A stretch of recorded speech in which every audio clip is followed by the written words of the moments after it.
Alright, so Sony has recently announced the release date of the God of War Ragnarok, and not just that, there's also a cinematic trailer called Father and Son, and God, that looks so amazing.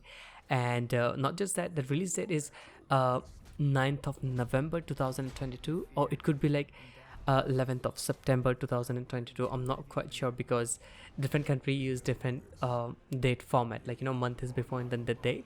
So it could be November, like somewhere close to Christmas or something like that. I mean, not exactly close to Christmas, but like during the holiday season. But the trailer looks so amazing, as you can see on the screen, and I'm just so excited about this because they have finally announced the release date of the God of War. And I think you can also pre-order the game right now from the PlayStation Store, because there's a video about unboxing the collector's edition of the God of War Ragnarok. And I'm not gonna make this video a lot longer because I just want to add the main points, like the release date, the father and son God of War cinematic trailer, and the unboxing that happened on YouTube. And all of the article links are gonna be in the description. So yeah, this is the news for today, and I will catch you guys on the next one. Peace out.